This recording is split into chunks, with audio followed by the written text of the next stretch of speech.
Majia had been waiting for this day for a long time. Today was her birthday, and she could barely contain her excitement. She woke up early, her heart pounding with anticipation. As she opened her eyes, she hoped to see balloons, hear happy birthday, and feel the excitement that came with the day.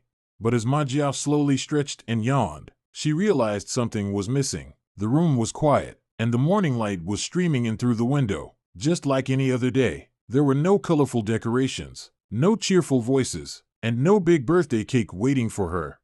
With a frown on her face, Majia got out of bed and walked downstairs to find her mom in the kitchen making breakfast. "Good morning, Majia. How did you sleep?" her mom asked cheerfully, turning to greet her. "Good morning, Mom," Majia said slowly, trying to hide her disappointment. "I thought maybe today was special." Her mom gave her a warm smile and said, "Every day is special, sweetheart. Now, come on, get ready for school, and you can have your favorite pancakes before you leave." Majia nodded quietly, but inside, she couldn't help feeling a little sad. She had imagined waking up to a big celebration, but it seemed like this was just another regular day. When Majia entered her classroom, her best friend Zara waved excitedly. Majia smiled, hoping Zara remembered her birthday, but all Zara said was, "Guess what? We have art class today." Majia's heart sank further. Even Zara forgot. The school day felt long. Every time someone spoke to her, she hoped they would say, "Happy birthday," but no one did. Majia tried her best to focus on her lessons, but she couldn't shake her sadness. When the final bell rang, she slowly packed her bag. Zara walked over and said, "Hey, want to walk home together?" "Okay," Majia mumbled, her voice low. As they walked, Zara chatted about school, but Majia stayed quiet. Near Majia's house, Zara gave her a quick hug and waved goodbye. "See you tomorrow," she called out cheerfully. Majia sighed again and opened her front door. The house was dark. Was everyone still busy? She switched on the living room light. Surprise! Majia froze in shock. The room was filled with colorful balloons, shimmering streamers, and a big banner that read, "Happy Birthday, Majia." Her parents, friends, teachers, and even Zara were there, clapping and cheering. Majia couldn't believe her eyes. Her mom held a huge chocolate cake with "Happy Birthday, Majia" written in icing. "We would never forget your birthday, sweetie," her dad said, wrapping her in a big hug. Majia's eyes filled with happy tears. "You tricked me," she laughed. The party had been everything Majia could have ever dreamed of. There had been balloons, cake, laughter, and her friends and family celebrating with her. But as the evening grew darker, and everyone began to leave, Majia thought the surprises were over.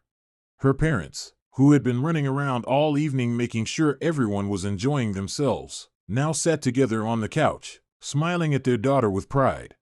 "Well, sweetheart," her dad said, "do you like your special day so far?" Majia, who had been grinning from ear to ear since the moment she walked into the living room, nodded. "It's been amazing. I didn't expect all of this." Her mom gave her a warm smile and patted the seat next to her. "There's just one more thing we'd like to do, if you don't mind." Majia's curiosity piqued. "What is it, Mom?" Her dad reached into his jacket pocket and pulled out a small, shiny envelope. It was golden, with Majia's name written in beautiful, handwritten letters. "Here," he said, handing it to her. "We thought we'd save the best for last." Majia's fingers trembled as she carefully opened the envelope. Inside, there was a small, folded piece of paper. She unfolded it, and her eyes widened in disbelief when she read what was written. It was a ticket to the Great Storytellers Festival, a famous event where authors, poets, and storytellers from all around the world came to share their stories. She had always dreamed of attending this festival, but it seemed too far out of reach for someone like her. "Is this real?" Majia gasped, looking up at her parents. "Is this really for me?" Her parents nodded, their faces glowing with happiness. "We know how much you love books and stories, Majia, and we know you've always dreamed of meeting some of your favorite writers. So we got you tickets to the festival," her mom explained. Majia could hardly believe it. It wasn't just any ticket, it was VIP access, meaning she would get to meet the authors, attend private readings, and even have lunch with some of the writers she admired most. This was more than a birthday gift. It was a dream come true.